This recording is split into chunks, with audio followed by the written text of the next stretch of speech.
donde tú estás siempre hay éxito, ¿no? Porque pues, eres una gente que tiene una gran visión de lo que acontece, estás enterado a nivel local, nacional, internacional, de todos los temas, ¿no? Te felicito, te deseo lo mejor, como siempre, Alfredo. Perdón, Adalberto. Mira, sí, en efecto, yo fui candidato en el 97 por el PRD, pero fui más candidato por el PRD, más porque pues era necesario contar con un partido político para poder, digo, como sigue sucediendo, ¿no? En términos generales, aunque ahora ya se habla de los candidatos, de las figuras independientes, pero yo la verdad, con el PRD tenía ciertas coincidencias en aquel momento, pero pues ya que te metes en la política te das cuenta que el interior de los partidos es muy difícil transitar, ¿verdad? Se dedica mucho a la grilla y poco a hacer la política, ¿no? Pero bueno, en este momento creo que el PRD, incluso a nivel local, nacional, pues es la imagen del PRD pues está bastante desangelada, por darle un nombre light, ¿no? Pero bueno, Mancera de alguna forma, pues en la parte, en el centro de la República, pues no deja de ser una figura importante, por supuesto. Sin embargo, a nivel nacional no creo que vaya a tener un peso importante su participación. Pero bueno, este famoso frente que es un poco también un frente medio extraño, donde ahora pues se reúnen las izquierdas y las derechas y es muy difícil entender cómo dos posturas que son que en teoría son antagónicas, pues cómo pueden cohabitar, ¿verdad? En un proyecto que yo veo que va a ser un poco complicado que se realice, ¿no? Porque luego a ese nivel pues todos sabemos que lo que domina son los intereses, son las ambiciones personales, y no creo que Mancera vaya a ser el que encabece el famoso frente ese, ¿no? Yo pienso que no creo que Anaya vaya a estar dispuesto a cederle el espacio. Pues si los miden a Ricardo Anaya, que es el dirigente del PAN y el probable candidato del PAN la propuesta del PAN a este frente, si lo miden a Anaya con Mancera, ¿crees que Mancera no tiene oportunidad? Bueno, lo que pasa es que sin duda que el PRD vino a la baja, sobre todo pues en el momento en que Andrés Manuel deja el PRD y decide formar el partido Morena, pues evidentemente, estamos viendo que mucha militancia y figuras importantes del PRD pues han ido a apoyar el proyecto de Andrés Manuel. Entonces, obviamente, en el caso del PAN, por supuesto, en el Partido Acción Nacional, pues la figura política a nivel nacional, bien o mal, nos guste o no, pues era la señora Zavala, ¿no? A Ricardo Anaya, pues, no tengo duda que es un tipo inteligente, es joven, pero no le veo tampoco como un candidato que vaya a pesar mucho en esta contienda electoral, ¿verdad? Creo que le falta tiempo todavía, ¿no? Todavía está, como decimos, está verde, ¿no? Yo lo veo verde para una cosa tan importante, ¿no?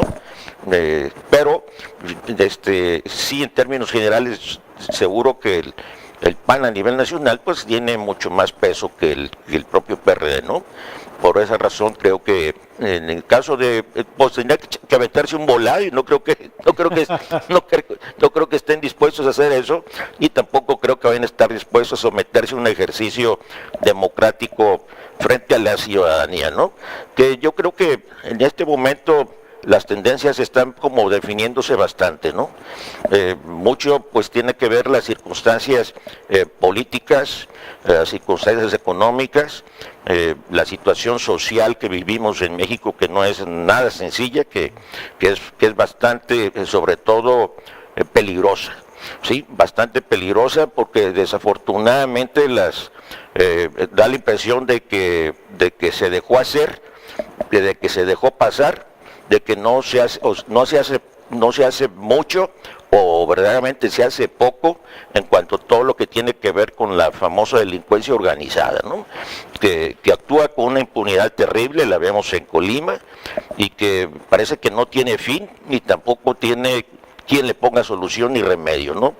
Las políticas en términos de seguridad pública son un desastre, como en términos generales es la economía, porque no se puede hablar de las, digo, tú conoces la cuestión macroeconómica, pues podrá ser en México exitosa, pero a costa de pagar salarios de hambre, a costa de mantener una población en condiciones de ingreso económico bajísimos, ¿no? Que incluso pues están siendo exhibidos por los socios del propio Tratado de Libre Comercio, ¿no? Uno de los argumentos más fuertes del propio Trump y del propio primer ministro Trudeau de Canadá, pues cuál es el principal argumento de ellos para exigir que México se ponga en condiciones de igualdad, si quiere renovar el propio pacto, ¿no? Y que ellos lo ven como una desventaja para ellos cuando en México se pagan salarios que son de hambre y tanto en Canadá como en Estados Unidos, pues se pagan salarios que son más justos, mucho más justos, ¿no? Digo, pues estamos viendo las parametrías o las asimetrías, ¿no? Pues en Estados Unidos una persona gana un promedio de $10 la hora. Aquí en México, pues difícilmente se ganan $10 al día. Sí, entonces obviamente que hay una desigualdad terrible y es un argumento que está pesando para hacer la renegociación, ¿no? Porque realmente la tecnocracia mexicana, lo que vendió hacia el exterior, formando parte del tratado, pues fue rentar el país prácticamente, fue rentar el suelo mexicano para que establecieran empresas y desde aquí triangular hacia Estados Unidos y Canadá, los mercados, pues sobre todo el mercado norteamericano, pues el más importante en el mundo, ¿verdad? Desde aquí triangular y aquí establecerse pagando condiciones de salarios mucho más bajos que en otro país, que en el propio Estados Unidos, ¿no? Y más de 20 años después se está viendo que si la idea era crear un mercado común norteamericano, pues el hecho de que en México no compremos el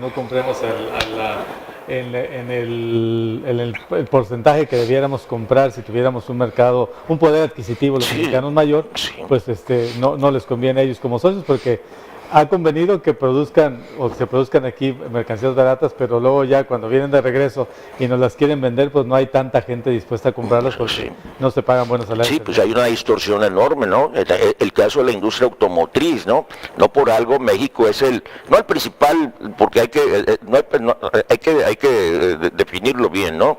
Nosotros no somos un país industrialmente fuerte, somos un país maquilador. O sea, aquí se arma, aquí se ensambla, pero no se fabrica. No se fabrica, son dos cosas diferentes, ¿no?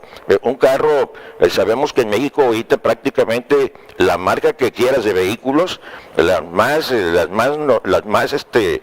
importantes, las más fuertes, las de mayor calidad, tienen presencia en México. Aquí se arman ya, incluso marcas como BMW, Porsche, que son de una calidad altísima, ¿no?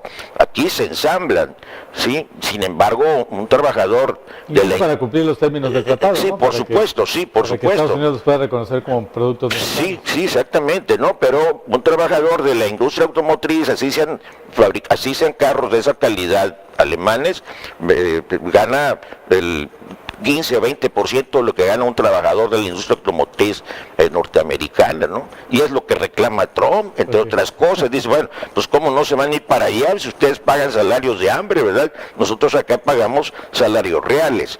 O sea, el argumento tiene peso, pero pues tú crees que en México los empresarios estén dispuestos a incrementar los salarios, o el propio gobierno mexicano que maneja la economía con alfileres, porque ha sido incapaz de crear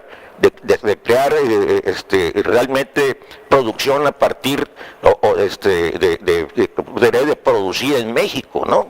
O sea, estamos atrasados en ese nivel, estamos súper atrasados, ¿no?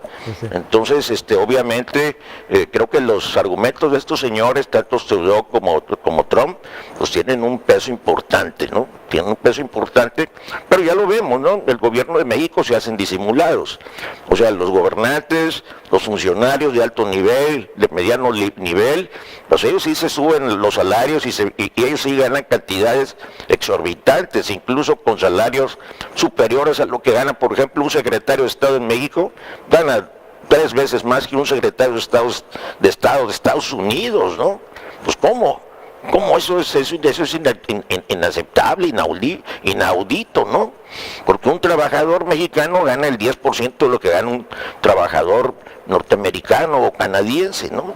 Entonces eso es lo disparatado de esto.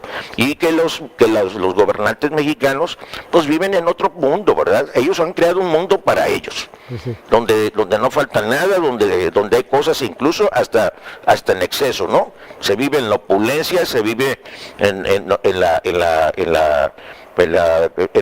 viendo un país que no existe más que en el ámbito, más que para ellos, ¿no? Como si fuera República Bananera. Estamos hablando de este contexto económico, decías, Gonzalo Castañeda, que en el 2018 lo que va a estar en juego es, por un lado, el modelo económico, del cual nos estás hablando, que es un modelo pues que ya no da para más, y por otra parte la cuestión de la seguridad pública. Solo para retomar la pregunta original, ¿qué podría proponer Mancera o Anaya para reformar este modelo económico? Es una cosa crucial. ¿Cuál es la visión del PRD? ¿Cuál debiera ser la visión del PRD de acuerdo a su planteamiento ideológico? ¿Cuál debiera ser la visión del PAN de acuerdo a sus documentos básicos? Y parecen que son, pues, no se pueden mezclar, que son ahí contradictorios, ¿no? Yo solamente quisiera contar una cuestión con relación a lo de Mancera. Me parece que bueno, ellos mismos decían, el mismo PRD decía que era urgente pues ya definir lo del candidato por cuestiones de plazos, pero también me parece que Mancera está asegurando que, sabiendo que va a sacrificar el rey, colocar a la reina. De alguna manera dice, bueno, si nosotros le entramos al frente y el PAN reclama la candidatura presidencial, pues la candidatura a la jefatura de gobierno de la Ciudad de México va a ser para el PRD, y ya sabemos que será para esta señora, la actual dirigente del PRD. Se me escapó. Sí. Ahí está la que fue Aeromosa, ¿no? Sí, y que incluso acaban de y que además ya le pusieron fecha de obligarla a que renuncie como presidente del PRD. Sí. Y bueno, pues a lo mejor esa es la gran apuesta de Mancera. Pudiera hacer el cálculo, pero me parece paradójico en todo caso del PRD, que es un partido que tiene 25 o 30 años supuestamente formando cuadros, que ahora su figura más fuerte pues sea un ciudadano que no forma parte de las filas, que no se formó en ese partido. Pero pues parece ser que esa es la tónica de los tiempos, ¿no? También el señor Meade dice que no es del PRI. Bueno, lo que pasa es que la gente del PRD, los famosos chuchos, de alguna manera le dieron forma a un partido camaleónico, ¿no? Es decir, cambia de color o de piel dependiendo de las circunstancias, ¿no? O sea, son un partido que está sobreviviendo porque entró en franca caída en el ánimo ciudadano, incluso en el propio Distrito Federal, ¿no? Donde la figura de Andrés Manuel y obviamente realmente quien tenía la mayor parte de las simpatías de la gente, pues era Andrés Manuel. Hay que ponerle nombre, ¿no? Sí. Hay que ponerle nombre, ¿no? Y Andrés Manuel, los chuchos nunca han sido políticamente bien vistos, ¿no? Y menos después de que forma parte de ese famoso pacto por México, ¿verdad? Que más bien fue el pacto de los demonios, ¿verdad? Donde establecieron reformas que finalmente incluso el propio PRD luego protestaba porque nos imponían algunas reformas en las que cuando se daban cuenta es porque ya habían aceptado y a la hora de las consecuencias luego se querían retractar, y eso obviamente la figura del PRD o la imagen del PRD se vino por los suelos, ¿no? Se convirtieron en un partido que estaban dispuestos a entrarle a la negociación y a la tranza, a lo que fuera, por tal de sobrevivir o por tal de entrarle al reparto de las tecnologías y de los beneficios, de los privilegios económicos, ¿no? Vamos a hacer una pausa en esta conversación con Gonzalo Castañeda. Si nos permiten, después regresamos. En concreto, soy Adalberto Carvajal.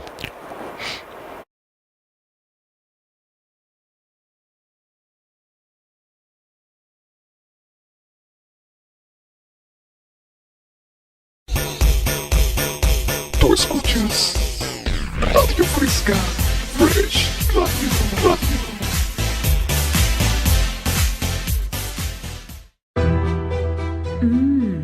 Comales de carne asada, chorizo, champiñones, pollo y tatemado en el fogón de Comala Campestre. Desayuna o almuerza con nosotros de 8 de la mañana a 1 de la tarde. Huevos al gusto, chilaquiles verdes y colimotes. El fogón de Comala Campestre.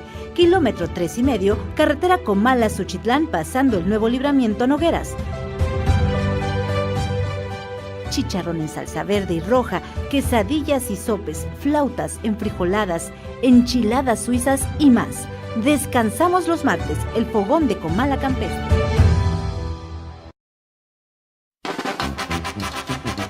Consienta a su mascota. La atención que su mascota se merece la encuentra en Veterinaria y Alimentos Morelos. Atención al 312-31-24207. Veterinaria y Alimentos Morelos. En Morelos 96, en el centro.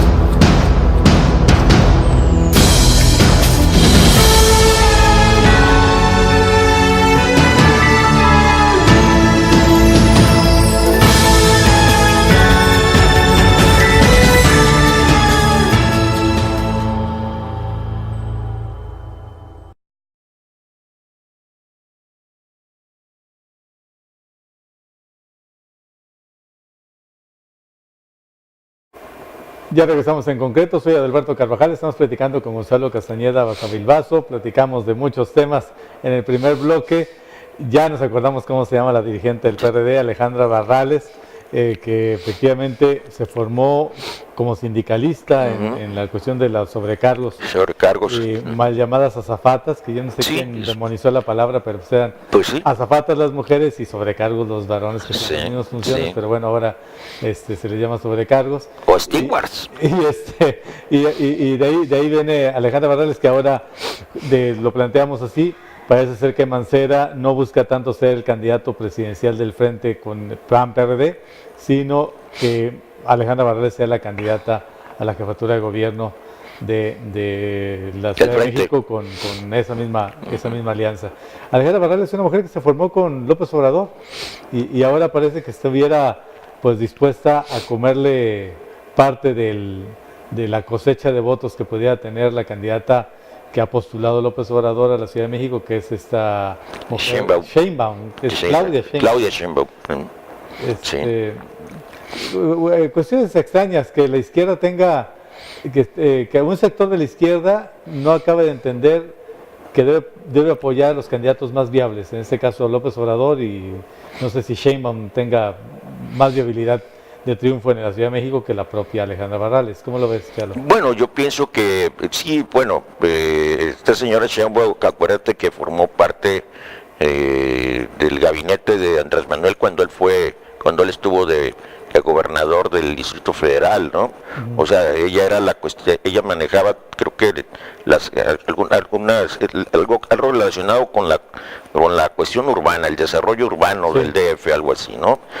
Y bueno, de alguna forma como que se ha ganado un cierto prestigio, ¿verdad? Que obviamente ya ves que también en la parte de Morena, pues Ricardo Monreal, bueno, tenía su corazoncito, él es delegado también, él es delegado en alguna de las, como Sheinbaum también, ¿verdad?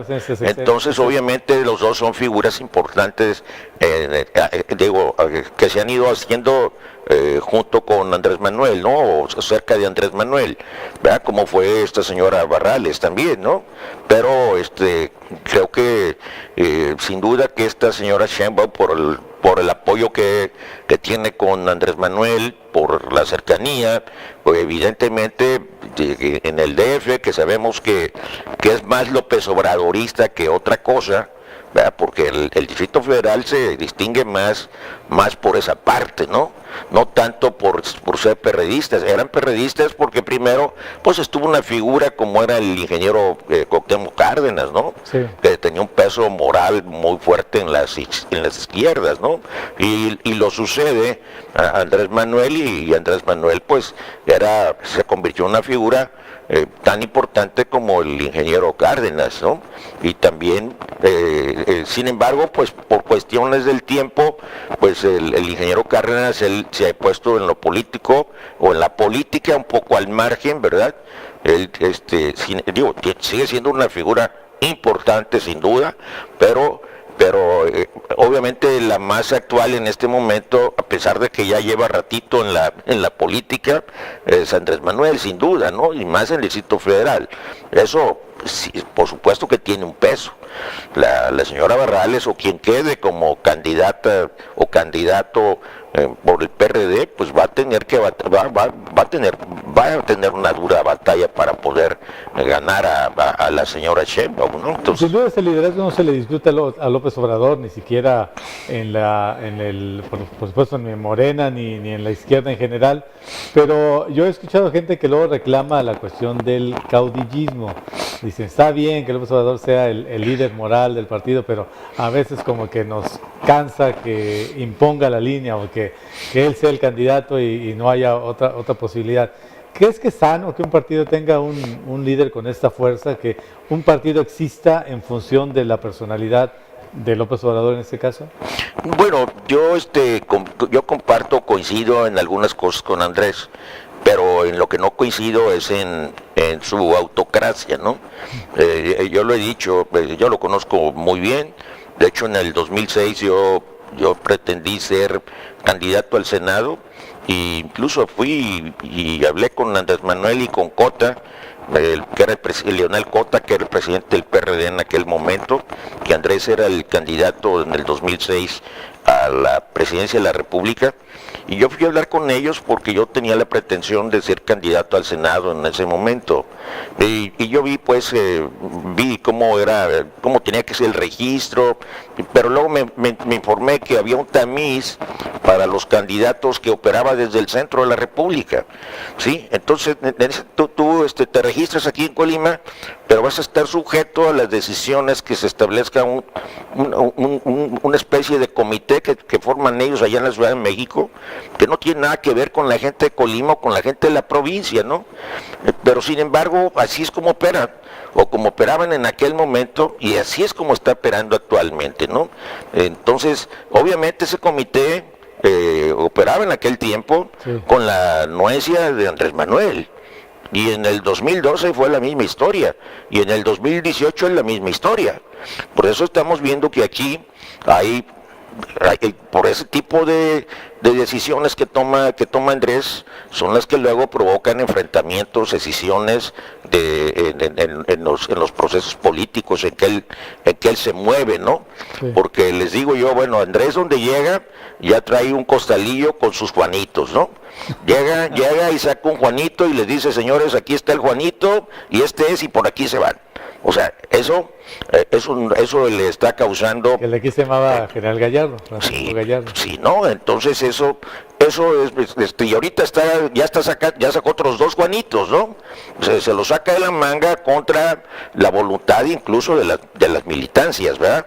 Que además las militancias reniegan, y eso realmente es uno de los graves errores que tiene Andrés, donde él establece la condición y donde él dice, yo tenía aquí en Colima había un personaje que le gustaba mucho el deporte y lo auspiciaba mucho, y de hecho practicaba mucho el fútbol, pero este personaje era el dueño de la cancha, era el dueño del balón, sí, era el dueño del equipo, o sea, era todo, ¿no? Entonces, el día que iba a haber un juego, si tú llegabas y la gente iba preparada para participar en el juego, y de pronto él decía, no, tú no juegas y tú tampoco, y él, así, o sea, así sucede con Andrés.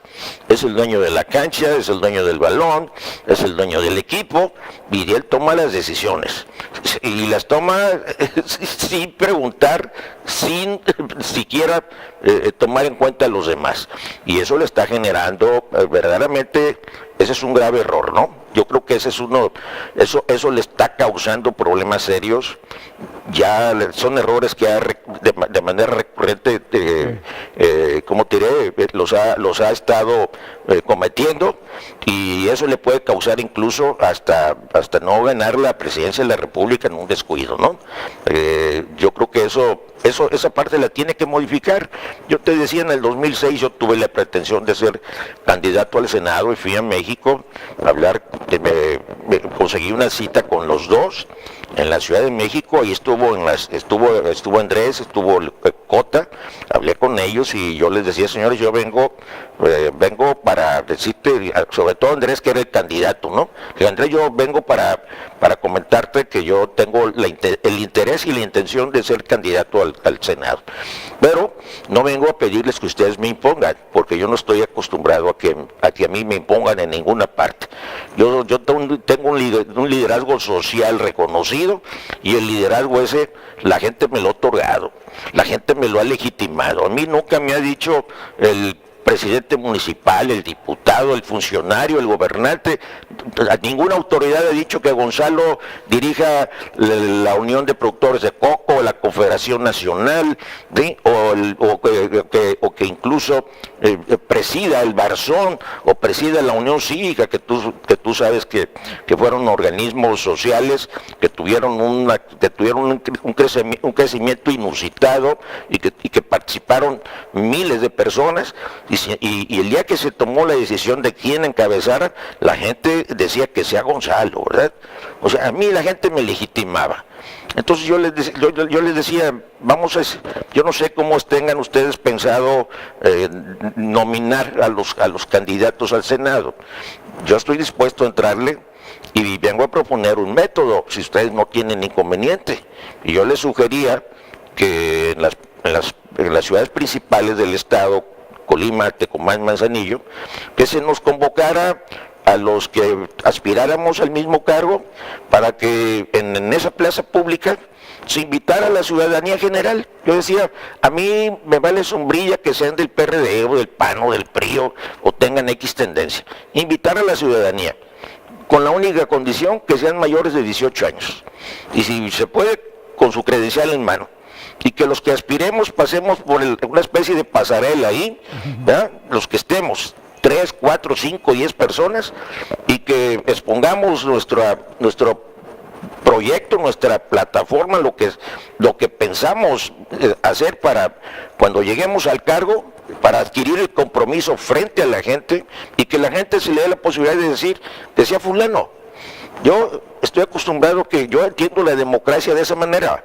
Para mí la democracia es que tomar en cuenta la opinión del ciudadano, punto, o del gremio en el que estás participando, porque se ve muy mal, y nos sucedía a los productores. En el caso de los limoneros, ¿tú te acuerdas? En el caso de los limoneros, el gobernador Mario Anguiano decía que sea fulano el que dirige el gremio, ¿ya? Y sin importar si estábamos de acuerdo los demás, y por eso el cultivo de limón se estaba yendo a la basura, ¿no? Entonces, ¿quién tiene que representar un gremio? quién realmente defienda los intereses de los agremiados, ¿no? En este caso, ¿quién mejor que legitime a un candidato que sea la propia ciudadanía? No, digo, le das la oportunidad a la gente de que ahí decida, de que se acabe con el famoso dedazo, que el dedazo existe en todas partes. No hay un solo partido que puedas decir, ningún partido político pueden presumir de que existe democracia al interior de ellos. Ninguno.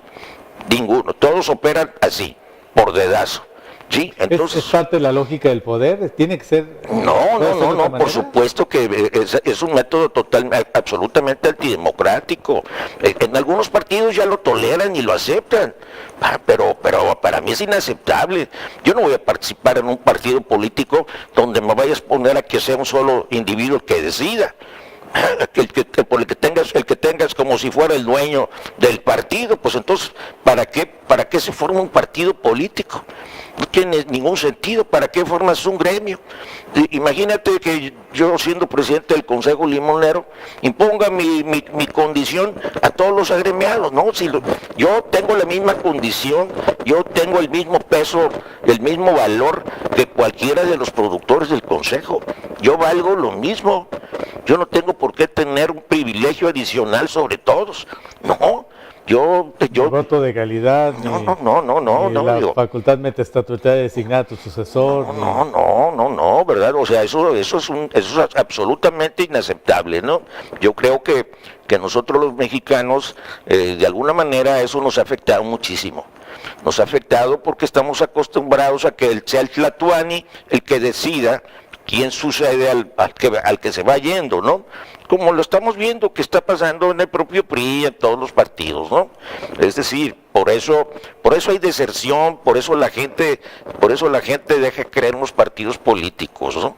La famosa partidocracia ya nadie la acepta. Por supuesto que en este caso lo que está pasando en la política en México, pues hay un hartazgo terrible de la gente. Pues es obvio, la gente no se le ha cumplido, no tiene satisfechos sus más elementales satisfactores, ¿no? Sus principales necesidades. Y agrégale que pareciera que no hay autoridad, que lo que nos rige es la anarquía, ¿no? Y la anarquía está establecida en todos lados. Tú sales a la calle y hay anarquía en el tráfico, hay anarquía en el tránsito, hay anarquía en absolutamente todo. Vas a una oficina de cualquier nivel de gobierno y es una anarquía la que existe. En México es lo que nos gobierna. Sales a las carreteras y es la anarquía lo que rige el tráfico y el tránsito también. Ve qué pasa con los traileros, ¿no? Que causan problemas casi todos los días y sin embargo impunemente se mueven como si nada, ¿no? ¿Por qué? Porque la anarquía la manejan los poderosos, ¿verdad? La establecen los poderosos. ¿Por qué? Porque ellos no se someten a ningún reglamento, no hay ley, no hay nada. ¿Qué es lo que sucede con la delincuencia organizada? Pues el origen, ¿cuál es? La anarquía que existe, ¿sí? Y que están buscando darle de alguna manera o generar figuras como esto que acaban de aprobar los diputados, ¿no? De esta ley que está causando tanta controversia, la ley de seguridad interior, como fue también lo del sistema de justicia penal acusatorio, ¿no? Donde ahora para que tú puedas acusar a un delincuente, sí, tienen que suceder una serie de sucesos en donde prácticamente el delincuente está a salvo de todo. Actúa con una impunidad terrible.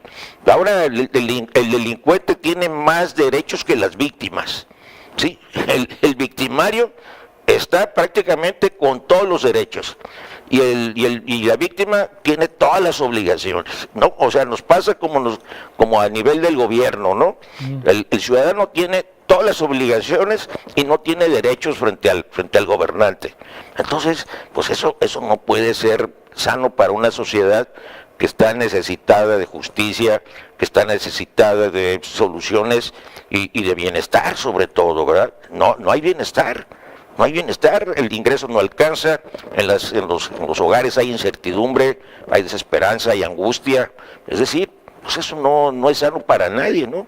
Eso no nos extrañe, pues, toda la problemática que sucede en un país que tiene un potencial enorme, porque que no me digan que no tiene un potencial enorme México.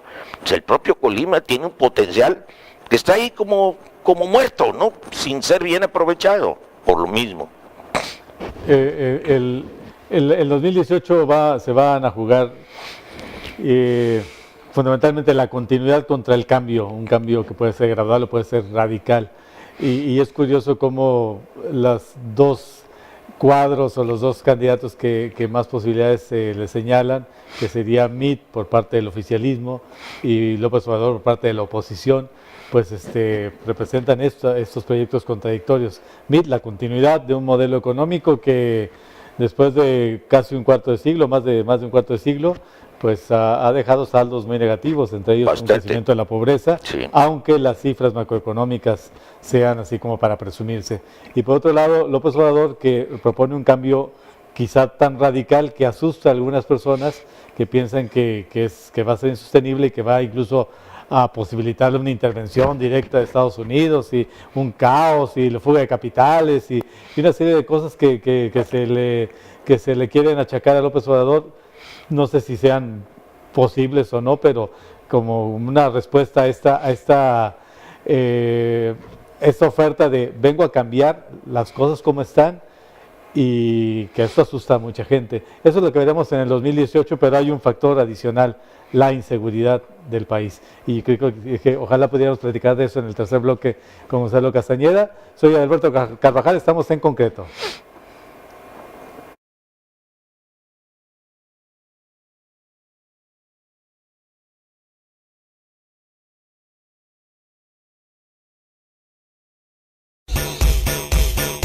Tú escuchas Radio Fresca, Fresh Radio.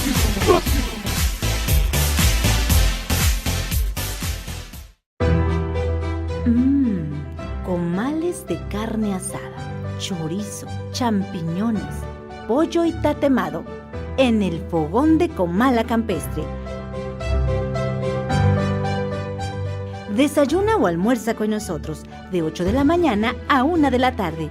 Huevos al gusto, chilaquiles verdes y colimotes. El fogón de Comala Campestre. Kilómetro 3,5, carretera Comala-Suchitlán, pasando el nuevo libramiento Nogueras. Chicharrón en salsa verde y roja, quesadillas y sopes, flautas, enfrijoladas, enchiladas suizas y más. Descansamos los martes, el fogón de Comala Campestre.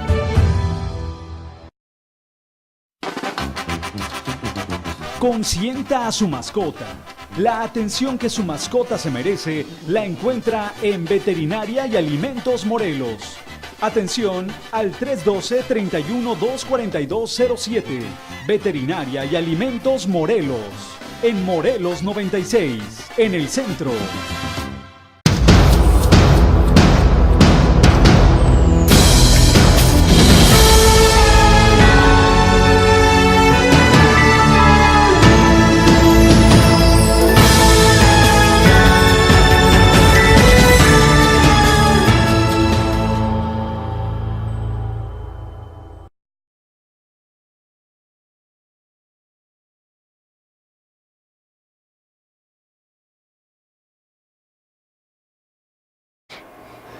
Ya regresamos en Concreto, soy Adalberto Carvajal, estamos platicando con Gonzalo Castañeda Basavilbaso de todo y de todo, no de todo y de nada, sino de todo y de todo, de muchos temas, muchas aristas, de un mismo problema que es el problema nacional, y decíamos que en el 2018 pues nos enfrentamos a una disyuntiva, continuar como vamos o cambiar esto y tratar de remendar muchas de las costos, de los elevados costos sociales que ha tenido este modelo económico que hemos venido practicando, que nos han venido imponiendo, pues prácticamente desde el 82, desde el sexenio de Miguel de la Madrid. Gonzalo Castañeda, ¿quién es José Antonio Meade y qué pasaría si gana la elección? Bueno, yo pienso que, retomando esto que tú mencionabas de que se ha tratado, pues, de alguna forma de señalar Andrés Manuel, bueno, con aquella famosa frase, ¿no? De Andrés Manuel es un peligro para México, ¿no? Y que eso lo han querido seguir vendiendo. De hecho, en su momento que salió esa famosa frase... Fue en 2006. Fue en el 2006. En 2012 lo revisaron. Sí, lo revolvieron, y en el 2012 incluso cometió aquella situación Andrés que a mucha gente no le agradó cuando señaló a Vicente Fox como chachalaca, ¿no? Como aquella frase de cállate, ¿o fue en el 2006? Sí, porque sí, es cierto. Sí, en el 2006, aquella frase también de... Sí, eso, pero cada elección presidencial inventan algo, no, le inventan algo que como... pueda servir como... Sí. No tanto para bajarle votos, sino yo sospecho que hasta como excusa, como pretexto, para luego una situación que se dé posteriormente de cuentas no muy claras en las urnas, pero dicen, es que fue porque cayó de la gracia del pueblo, porque ofendió al señor presidente. Sí, de hecho ahorita ya ves que traen la cuestión de que dicen que dijo que ofrecía amnistía a la delincuencia, ¿no? A los delincuentes, a los narcos, ¿no? Y estamos, si lee uno la declaración tal cual, pues en ningún momento habla de tal ofrecimiento. Sin embargo, lo están destacando, incluso a nivel nacional, ya hay declaraciones del secretario de Defensa, de Marina, donde están señalando que es un disparate lo que dice Andrés Manuel, o sea, se lo están adjudicando, o sea, pusieron palabras en boca de Andrés que el propio Andrés no dijo, pero es obvio que obedece a esa campaña, ¿no? Esa campaña soterrada, donde incluso en el propio candidato del PRI, pues obviamente que se lo están imponiendo a los propios priistas, ¿no? Que no fueron capaces de tener un candidato que fuera considerado realmente como una opción de gobierno, ¿no? Porque a mí, pues es obvio que su tendencia es más de derecha, por supuesto. Pues es donde ha servido, pues eso es evidente. Es curioso eso que se decía casi en broma de que había un PRIAN.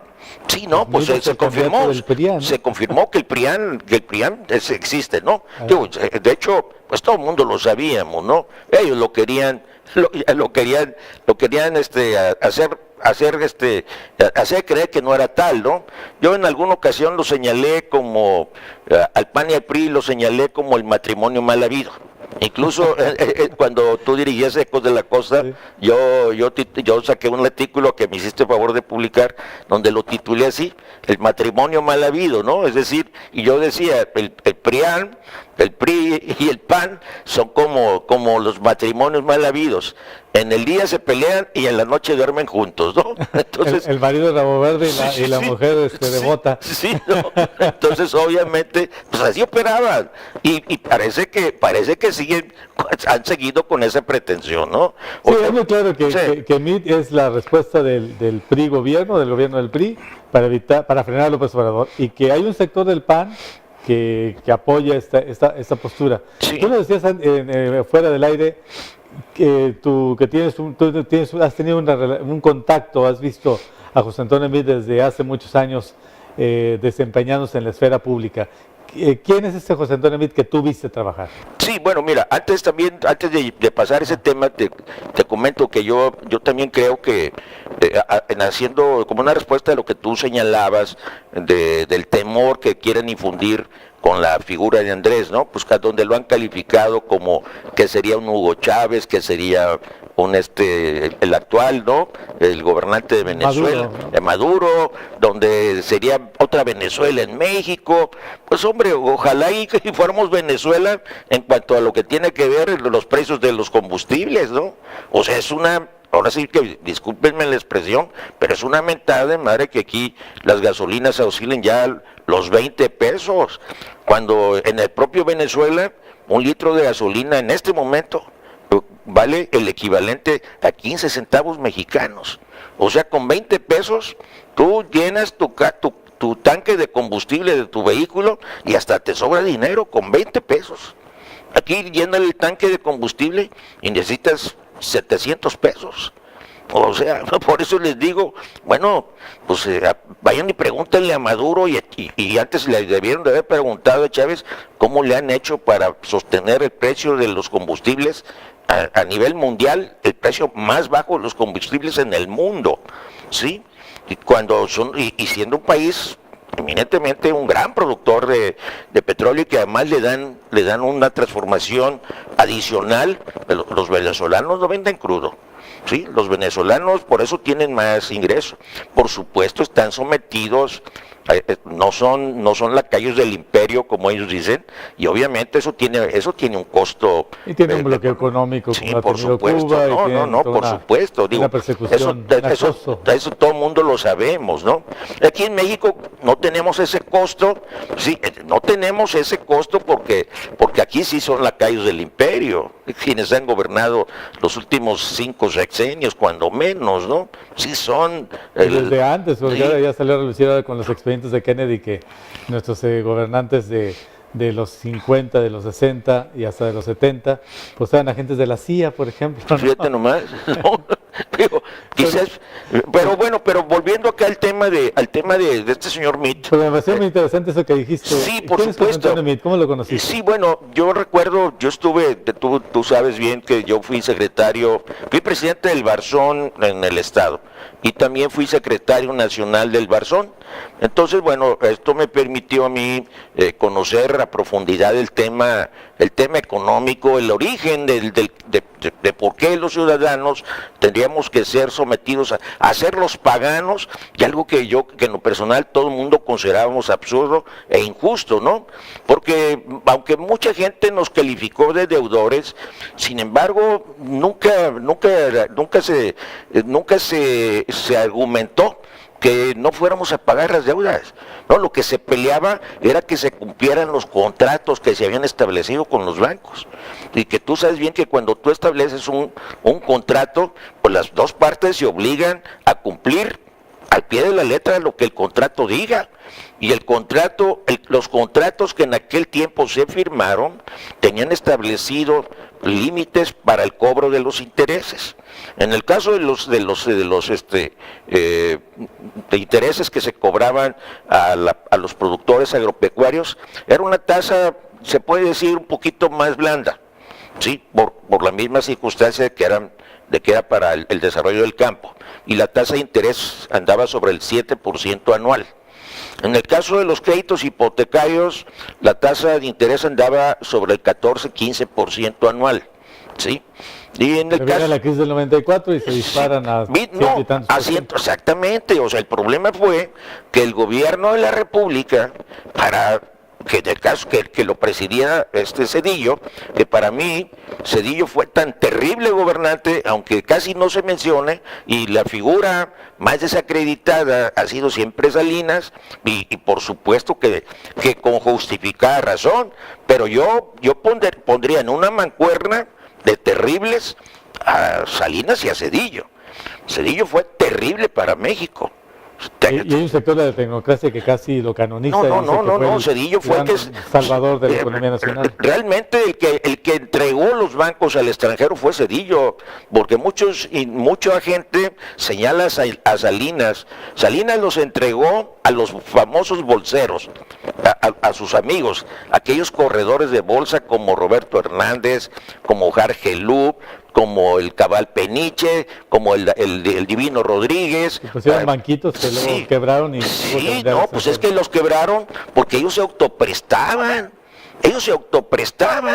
O sea, créditos millonarios que no los justificaban.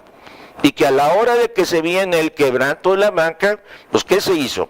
Las deudas de los bancos se convirtió en el famoso Fobaproa. O sea, todas las deudas de ellos se metieron en el Fobaproa, que finalmente, ¿quién lo pagó? Se convirtieron en deuda pública. Pero lo malo de ellos, o sea, toda una serie de privilegiados, donde entraron los televisos, donde entraron los de TV Azteca, los grandes millonarios de este país. Las deudas de ellos ahí entraron, pero aquella persona que tenía un crédito de una casita... Hay que plantearlo como era. los banqueros le robaron sus ahorros a los cuentavientes. Así es. Y luego ese dinero que no pagaron lo transfirieron al Así es. contribuyente. Exacto. Como deuda pública. Y lo seguimos pagando. Lo seguimos pagando. Lo seguimos pagando. Y se creó el FOBAPROA y luego antes les platico eso surge el IPAF, el Instituto de Protección del Ahorro Bancario. Y ahí aparece José Antonio Meade. Ahí aparece El nombre de José Antonio Meade, pero además duplicado. es duplicado porque yo recuerdo, yo estuve en México en varias reuniones en el IPAP buscando negociar la cartera vencida para que la cartera vencida fuera entregada a los propios deudores, ¿sí? Para que lo pagaran en las condiciones en que de origen contractualmente estaban establecidas las condiciones. Es decir, un agricultor iba a pagar la tasa del 7%, un crédito hipotecario iba a pagar la tasa del 14%. Porque así lo había firmado. Porque así estaba firmado, Claro. y porque era de justicia, ¿no? Entonces, ellos sí sanearon a los bancos y la deuda de los bancos la transfirieron a que la pagara el pueblo de México, y reitero, la seguimos pagando. Y ahí apareció José Antonio. Y ahí apareció José Antonio Meade, porque yo recuerdo que el padre era una comisión la que encabezaba, la que se nombraba, y la nombraba seguro el presidente de la República, sí, esa comisión la nombraba el presidente en turno, y esa comisión estaba integrada por 3 miembros. Y lo curioso es que el que la presidía era el padre de Meade, y Meade era el secretario. O sea, era un negocio prácticamente como de familia, ¿no? Familiar. ¿O sí?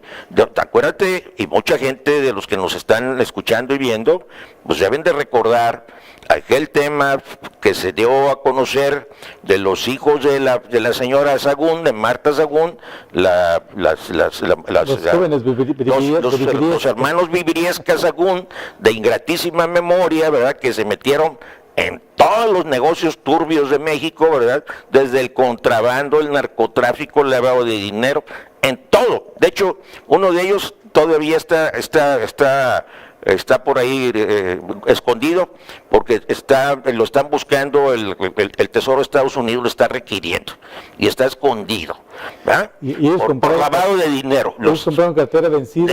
Ellos compraron cartera vencida despojaron a la gente de a sus través casas. de una empresa que ellos le llamaban Práctica Construcciones, ¿sí? Con esta figura de esta empresa, ellos se quedaron con la cartera vencida, es decir, con las deudas de cientos, como ocurrió con otras empresas semejantes, que muchas de estas empresas las crearon los propios bancos, ¿sí? Muchas de estas empresas, Banamex, Bancomer, todas crearon su figura de empresas, cuando la cartera vencida establecía una prohibición. El artículo 93 de la Ley de Instituciones de Crédito establecía una prohibición para que la cartera vencida fuera vendida o subastada de esa manera, ¿sí? La Ley de Instituciones de Crédito señalaba que el acreedor estaba obligado, en primer lugar, a notificar al deudor para que le diera la oportunidad de adquirir la deuda. Pero Sí. para un banco era Sí. de aceptar, pues yo me acuerdo mucha gente que dijo, bueno, ¿cuánto te debo? ¿Cuánto me prestaste? 100,000 pesos para comprar una casa. Y la deuda lleva como en 500,000 pesos por este Así asunto es. del anatocismo, el Así término es. técnico. Entonces mucha gente lo que hacía era que juntaba los 100,000 pesos y liquidaba su deuda, rompiendo el acuerdo inicial de que era Sí. un financiamiento a 15 años o 20 Sí. años, lo que haya sido. Entonces los bancos, ante la posibilidad de nada más recuperar 100,000 pesos, decían, no, ¿cómo puedo ganar los 500,000 que esperaba quitarle a este pobre dueño de su casa? Entonces le vendían la cartera vencida a una empresa fantasma, y la empresa fantasma acaba vendiendo la casa ya al nuevo valor de 500,000 pesos, y era un negocio pensado para los bancos, No, por y supuesto. autorizado por el IPAF. Autorizado, pero además con el agravante de que el Poder Judicial se prestó. ¿Por qué? Porque en los juicios, los argumentos, como el principal argumento que se esgrimía en un juicio por parte del deudor, era de que no existía la prohibición de vender la cartera, y los jueces empezaron a ignorar eso. Y decía, no, es que usted no cumplió, hubo incumplimiento, y los jueces se empezaron a prestar. Y te mandaban al secretario de acuerdo, sí, que sí, los policías de todo para quitar sí, sus casas. exactamente. Entonces empezaron a prestarse, los jueces se convirtieron en verdugos del ciudadano, ¿no? Pero empezamos a platicar de todo esto porque ahí estaba José Antonio. Ahí operaban los MIT, y ellos de alguna manera hicieron la venta de la cartera, que incluso la venta de cartera se legitimó hasta con Felipe Calderón, que eran iguales. Por eso digo que el PRIAN no solamente existe, aquel que no conozca de fondo las cosas puede pensar que son diferentes. No, son la misma cosa. El PRIAN es real. Y habrá que creerle entonces a José Antonio Mide este discurso de que va a acabar con la corrupción. No. Pues ya lo que sería, pues podremos hablar largo y tendido de estos y otros temas, pero lamentablemente el tiempo es aquí el verdugo. Te agradezco mucho tu presencia en concreto. No, hombre, pues al contrario, Adalberto, te agradezco que nos dé la oportunidad de llegar a tanta audiencia, ¿verdad? Y por supuesto, creo que estos temas son importantes que se platiquen, ¿no? Porque no es tan fácil, en el caso personal de tu servidor, en el estado de Colima, yo tengo establecido una especie de veto contra mi persona en los medios de comunicación. La mayoría de medios no me dan ningún espacio. Realmente yo no tengo, yo por esa parte transito y camino como siempre. Siempre, tú me conoces, y siempre he luchado por causas justas y difíciles, ¿verdad? Y voy a seguir haciendo lo mismo, no importa dónde yo ande, dónde esté.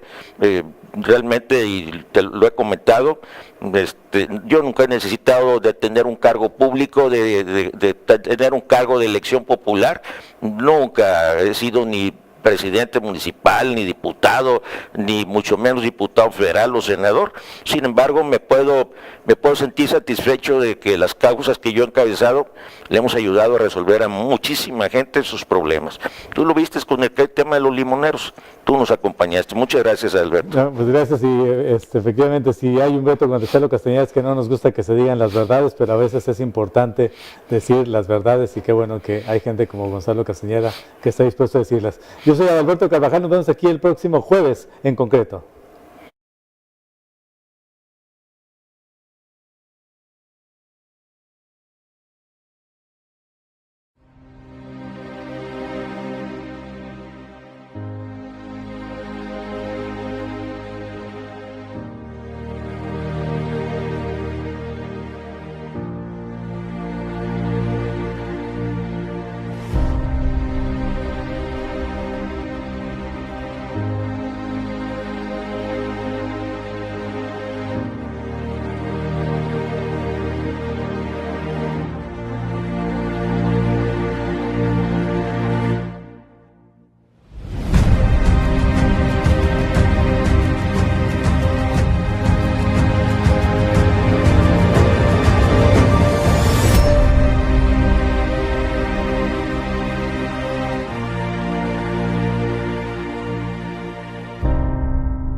No le voy a volver a decir artista a mi hija,